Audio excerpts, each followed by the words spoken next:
Please bring him on now with me. He's the great Richard Greene, the Civics Dean. Hello, sir. Yeah. Thank you for being here, Richard. I want to get, we can talk about third party. Yeah, it's always so great to see you. And I say this to you every time you're on. We really wish you would come on even more frequently. I don't care how frequently you're on. I want you on more frequently than even that. So you always add value. And on this third party candidacy thing, you add additional value because you've met and interacted with RFK Jr.'s vice presidential candidate. I have. Nominee. She is, as I understand it, her story is, it's a weird thing, Richard. I was saying yesterday, she's almost the opposite of RFK Jr. from the standpoint of her roots. I mean, she really did have humble beginnings. He started as a Kennedy, and she built a life, an immigrant life, and obviously is the ex-wife of the founder of Google, one of the founders of Google. So speak to me about the value she adds to his candidacy and how you evaluate her and then the ticket itself.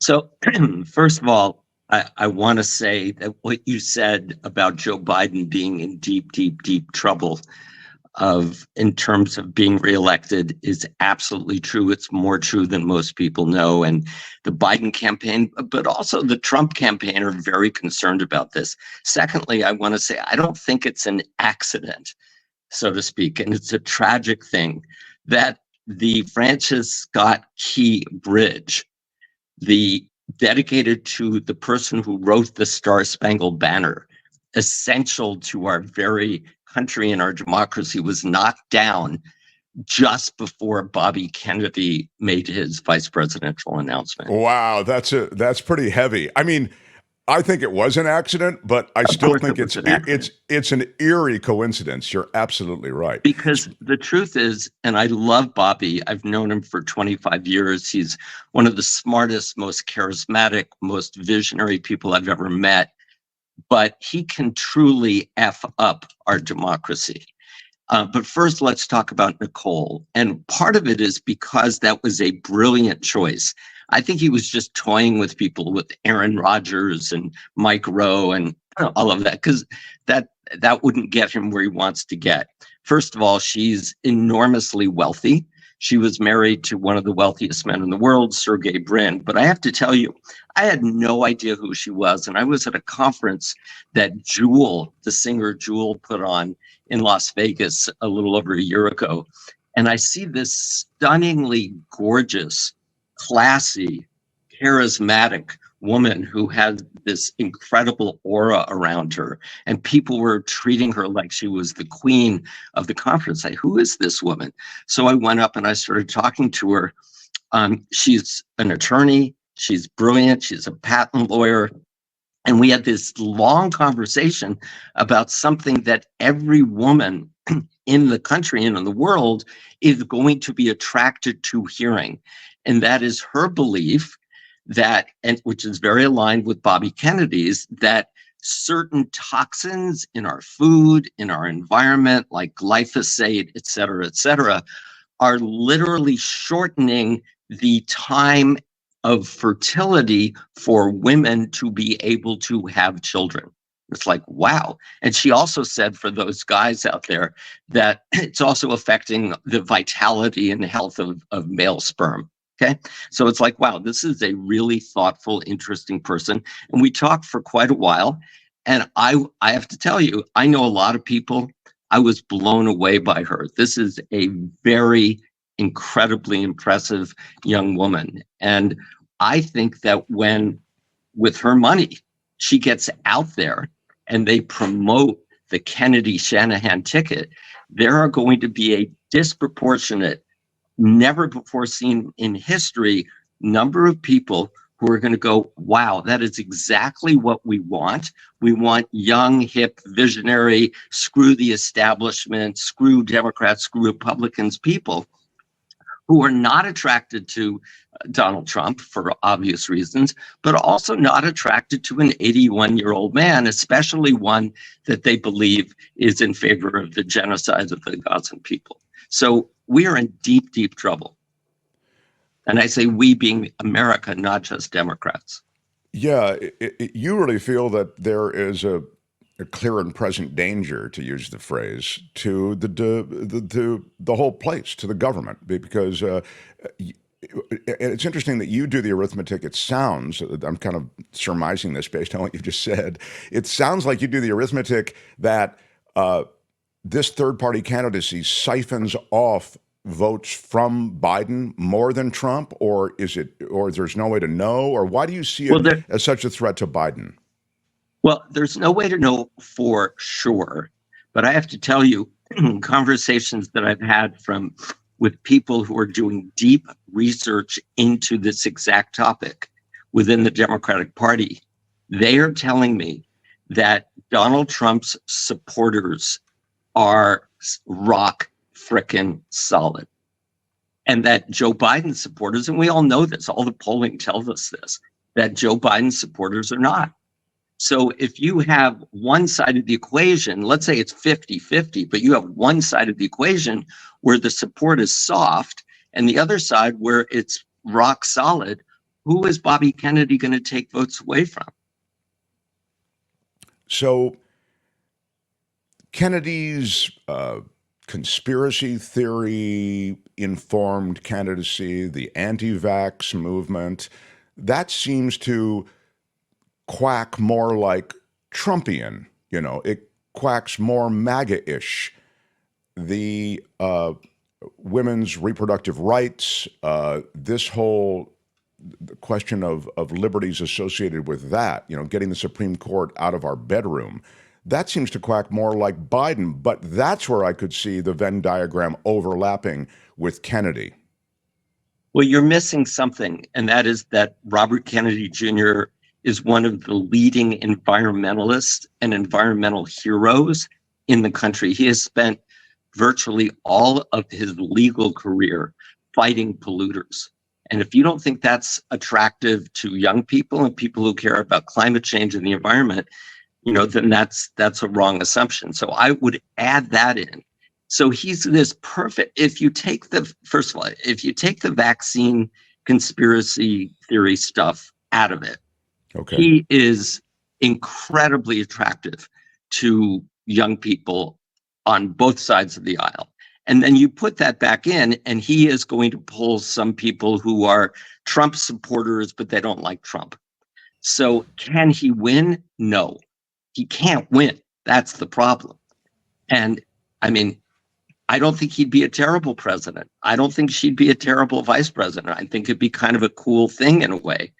But there is no way on God's green earth that if he's polling at 10 to even 15%, he is going to leapfrog two candidates who are polling in the 30s, both of them. It's just mathematically, it will not work. The only thing he can do is to be a spoiler and most likely spoil it for Joe Biden.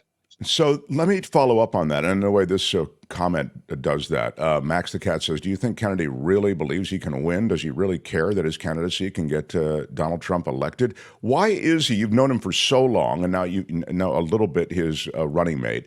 Why is he running, Richard Greene? Why is Jill Stein running, right? Why are any third-party candidates running? Cornel West. I think, to be honest, I think we have a problem with people who are attracted to politics at a very high level. And I think Donald Trump is not the only person in the world with narcissistic personality disorder. So right? You think it's an ego play? You think it's an ego play?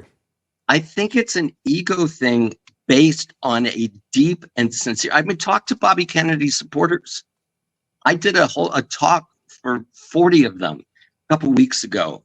And they're smart, they're doctors, they're lawyers, whatever. They really believe that the system needs to be shaken up and that we need a whole new approach. They don't like Democrats, they don't like Republicans.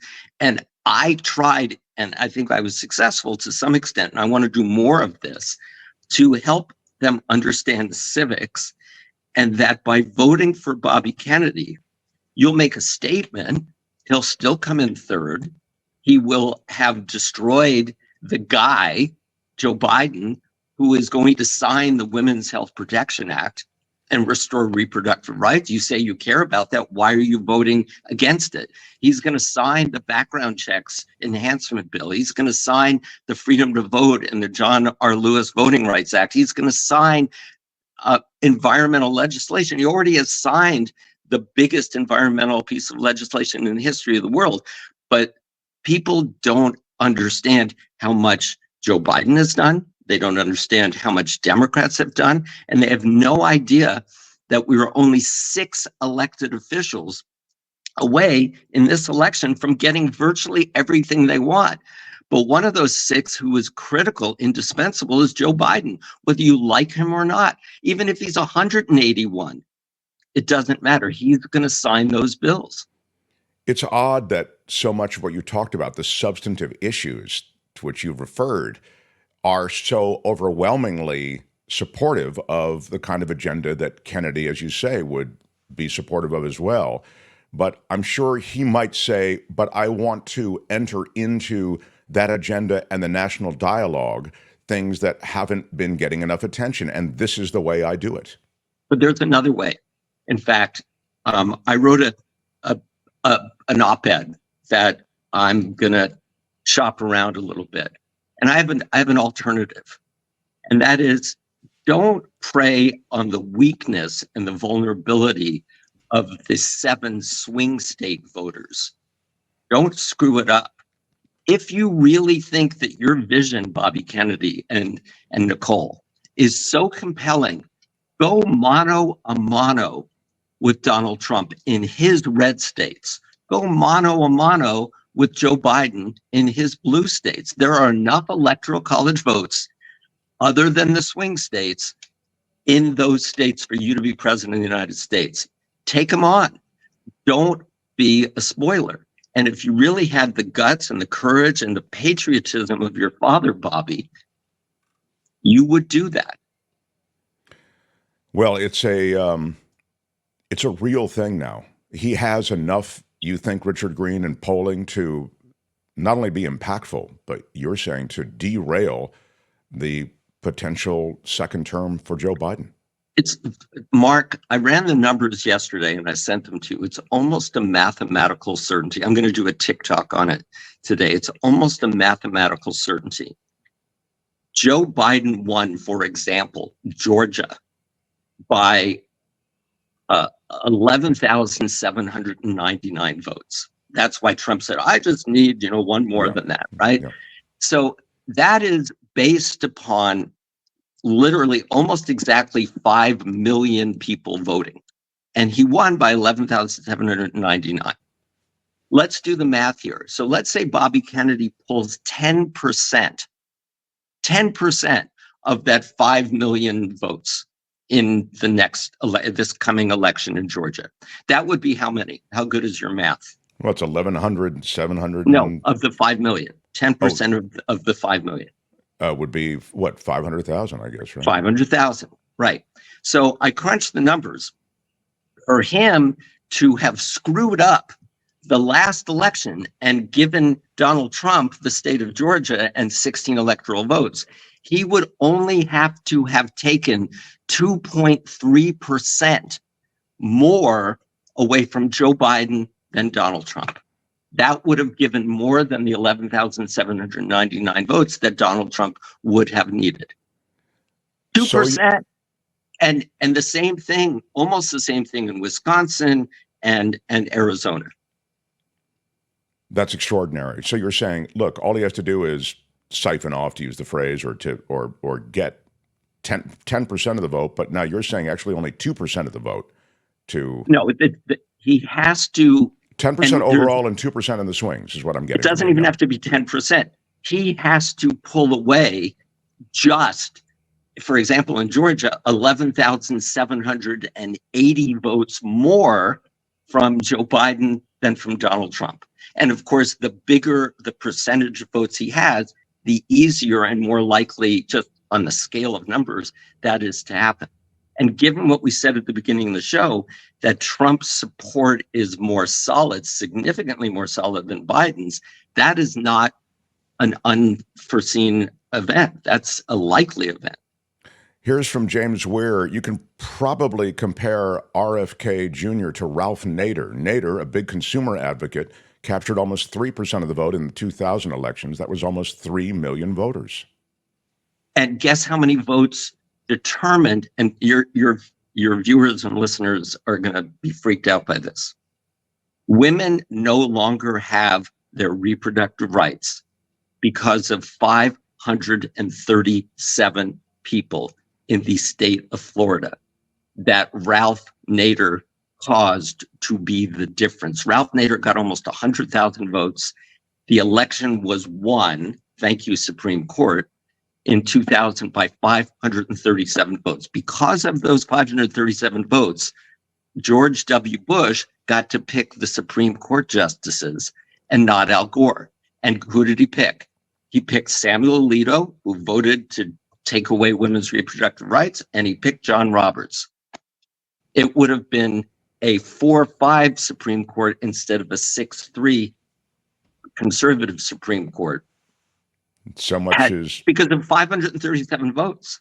And Ralph Nader doesn't have anywhere near the electoral clout that Bobby Kennedy has. Yeah, but Kennedy's got a lot of momentum, and as you suggested, their charisma and momentum. We'll finish up here, but Kennedy will be another Nader, says Karen. He knows he'll spoil it for the Dems. He'll go down in history as the one who got Trump elected. It is weird that, on some level, he must know the arithmetic that you've described, Richard. And well, guess what? So yeah. I spoke to one of his siblings about this exact point, and that sibling, I won't say who it is, responded with 3 words, which is shocking. And this is his sibling who loves him dearly. The 3 words were he doesn't care. Wow. Well, then it's an ego play. Again, masquerading maybe on some level or coexisting on some level with, I want to get these other issues into the dialogue or into the public square. Yeah. Fine. But don't run in the swing states. Run in the 43 other states. Have the time of your life. Get the message out. I agree with a lot of what he says. We need to hear it, but not in the swing states at this moment where we are on the precipice, in my opinion, of fascism. Again, love when you stop by with us. You bring the numbers, you bring the math, you bring the reality, and you bring the passion. Thank you, Richard Greene, the Civics Dean. You can find him on TikTok. You can find him across social media. Civics Dean on TikTok, at Civics Dean. At Civics Dean on TikTok. Love you, man. TikTok. Take care. Love you back. Again. Thanks so much, my friend. All right. Richard Greene, everybody. The Mark Thompson Show. How great is he? Just can't get enough of my Richard Greene. Got to get him back. So good, but it's so hard for me to think of all the crazy. Hi, it's Mark, and I thought that was great. Hit the notification bell. You'll know whenever there's a new video being dropped, and please subscribe to our channel to help us save the universe.